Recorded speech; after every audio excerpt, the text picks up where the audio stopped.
Hello and welcome. आज पढ़ते हैं finance commission of India. 3 section है। Introduction, body, conclusion.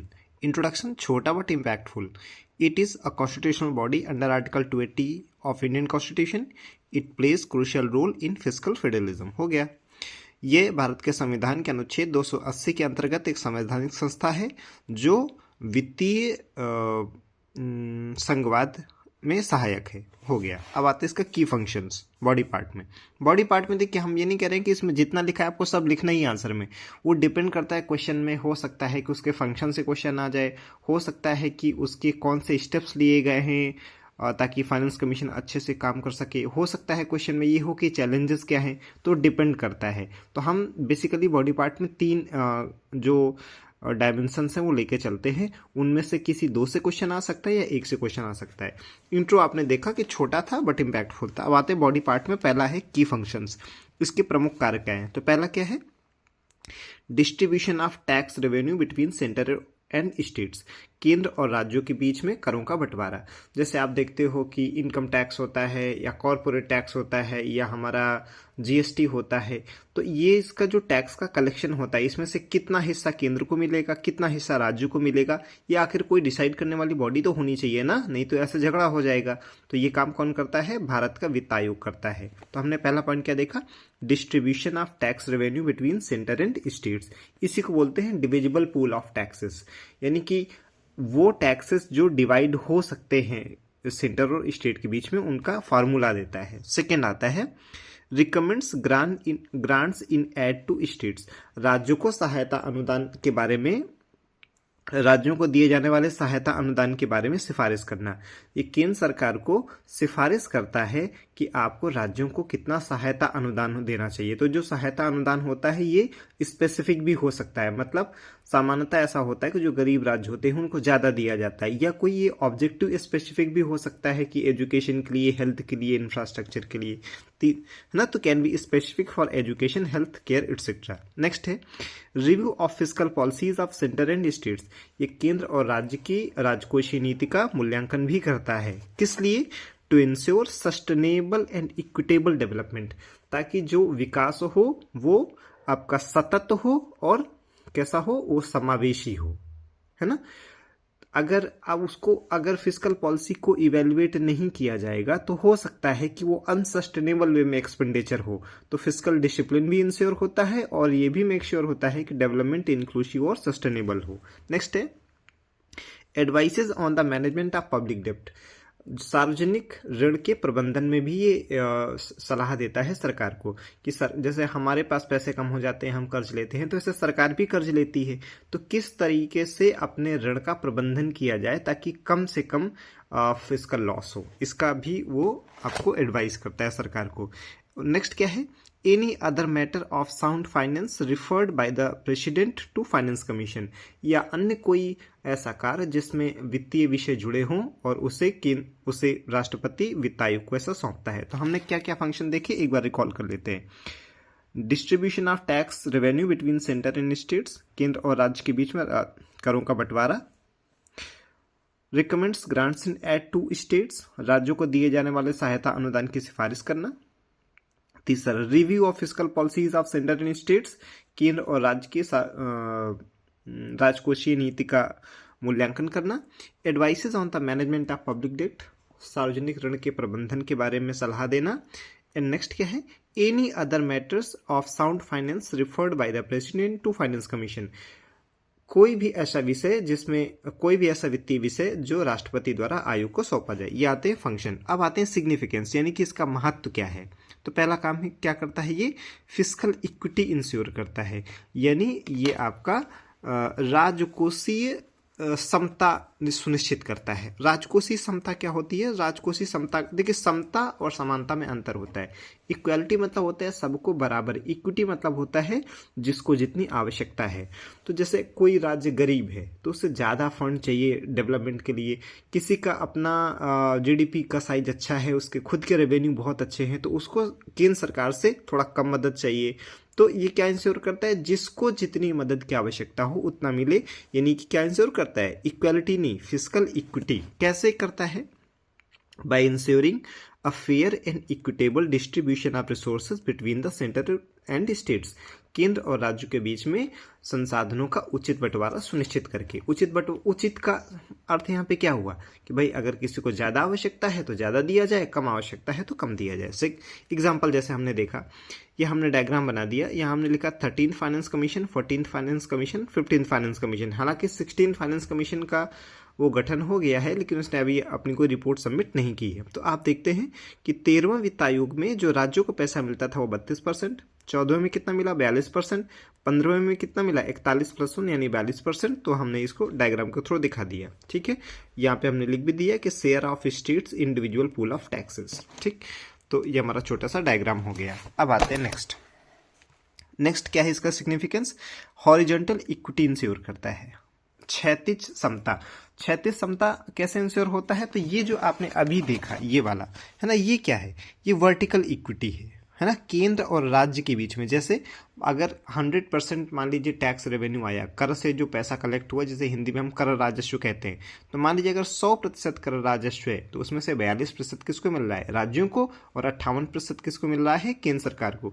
तो केंद्र और राज्य के बीच ये जो डिस्ट्रीब्यूशन हुआ अपर लेवल से लोअर लेवल पे, ऊपर से नीचे, तो ये क्या हो गया? ये वर्टिकल डिस्ट्रीब्यूशन हो गया, यानी कि ऊर्ध्वाधर बंटवारा हो गया। अब राज्यों के बीच में आपस में बांटा जाएगा तो क्षैतिज हो गया ना, तो हॉरिजॉन्टल इक्विटी। तो 42% of total net proceeds of taxes to the states is distributed among states on a mathematical formula given by finance commission of India. ये क्या होता है कि राज्यों को मिलने वाले 42% कर राजस्व को एक अंक गणितीय फार्मूले के माध्यम से राज्यों के बीच में आपस में बांटा जाता है, जिसे हम लोग क्षैतिज समता कहते हैं। अभी इस पे आएंगे ये क्या चीज़ है। ये क्षैतिज समता कैसे है? देखिए, जैसे 42% है तो मान लीजिए कि ऐसा समझिए कि अगर कर राजस्व के रूप में 1 लाख करोड़ रुपए आया है, तो उसमें से 42% यानी 42,000 करोड़ जाना है सभी राज्यों को।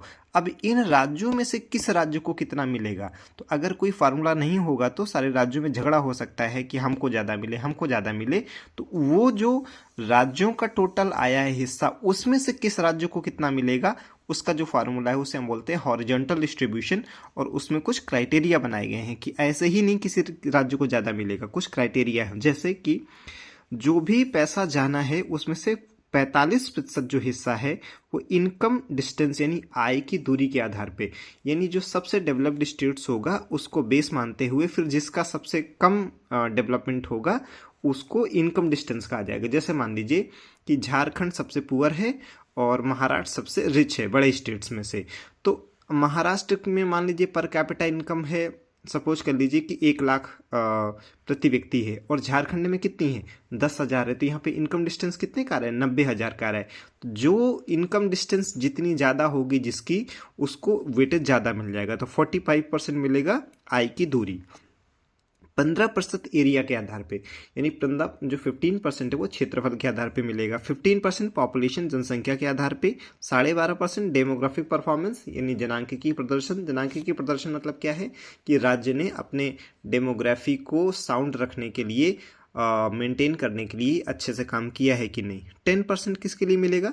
इन्वायरमेंट इकोलॉजी, पर्यावरण और पारिस्थितिकी को इन्हेंस इंप्रूव करने के अगर कोई काम कर रहा है तो उसको भी इसमें स्टेक दिया गया है। और 2.5% टैक्स एफर्ट्स, यानी किसी राज्य ने अपने कर राजस्व को बढ़ाने का प्रयास किया है कि नहीं, यानी कहीं ना कहीं हमारा जो फाइनेंस कमीशन है वो फ्रीबीज को डिस्करेज करना चाहता है। मतलब अगर किसी राज्य ने ईमानदारी से अपने राज्य के लिए कर बढ़ाने का प्रयास किया है तो उसको 2.5% वेटेज मिलेगा ये हॉरिजॉन्टल डिस्ट्रीब्यूशन में। तो आप हॉरिजॉन्टल डिस्ट्रीब्यूशन का मतलब समझ गए होंगे कि जैसे 1 लाख करोड़ रुपए का टोटल टैक्स था, उसमें से 42% यानी कि 42,000 करोड़ सारे राज्यों को मिला। उन सारे राज्यों में से अब किस राज्य को कितना मिलेगा वो जिस फार्मूले के तहत तय होता है उसी को हम लोग हॉरिजॉन्टल डिस्ट्रीब्यूशन कहते हैं। और उसके हमने क्राइटेरिया दिखा दिए। ये आपसे प्रीलिम्स में भी पूछ सकता है और मेंस में अगर आप डायग्राम दिखा देते हैं ऐसा बना के पाई चार्ट तो और भी अच्छा है। नेक्स्ट आते हैं। नेक्स्ट इसका सिग्निफिकेंस क्या है?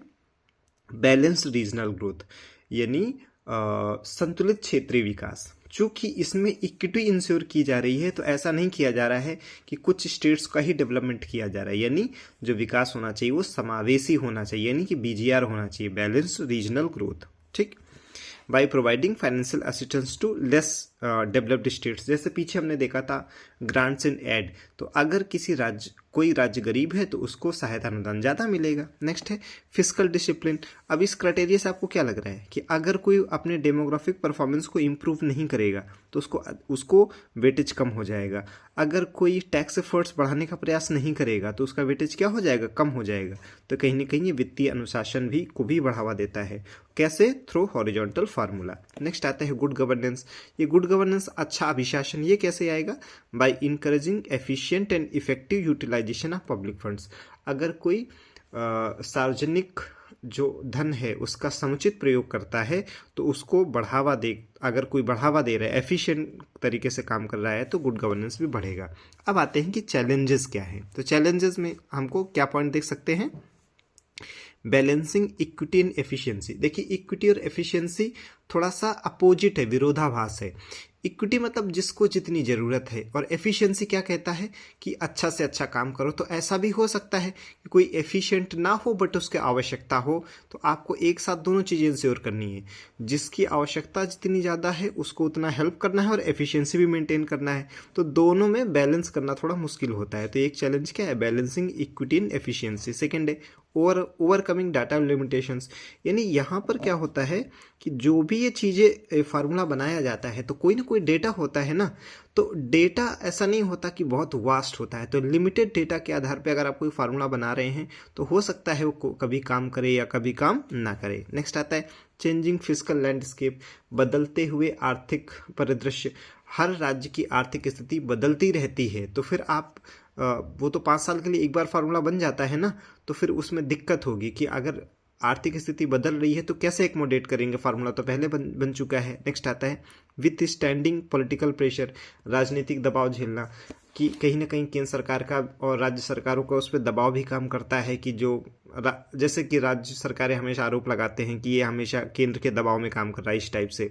Addressing emerging challenges. हर दिन कुछ ना कुछ इमर्जिंग चैलेंजेस आ रहे हैं। आर्टिफिशियल इंटेलिजेंस आ रहा है, IoT आ रहा है, यानी कि इंटरनेट ऑफ थिंग्स आ रहा है, ब्लॉकचेन टेक्नोलॉजी आ रही है। तो हम कहीं ना कहीं देख रहे हैं कि फिनटेक का समय बढ़ रहा है, यानी ऐसी कंपनीज जो फाइनेंस और टेक्नोलॉजी का फ्यूजन करती हैं। तो इन सारी चीज़ों में जो हमारे एक्सपर्ट्स, जो हमारे मेंबर होते हैं फाइनेंस कमीशन के, वो जरूरी नहीं कि इन डोमेन के भी एक्सपर्ट्स हो, तो ये भी प्रॉब्लम आती है। उसके बाद एक कंक्लूजन क्या है? Reliable data can help finance commission foster more inclusive and prosperous India. आप चाहे तो यहीं पे कंक्लूजन को एंड कर सकते हैं, इतना भी पर्याप्त है, ठीक है। और चाहे तो इसमें हम आगे क्या ऐड कर सकते हैं? विच इज़ की टू विजन ऑफ आत्मनिर्भर भारत। कभी भी आप कंक्लूजन लिखें तो उसमें मैक्रो थीम अगर लिखते हैं तो ये और भी अच्छा है। तो आई होप आपको ये टॉपिक समझ आया होगा। हमने इसका पूरा हर डायमेंशन देखा है। इसका हमने इंट्रोडक्शन देखा, बॉडी देखा, कंक्लूजन देखा, ठीक है। Thank you so much.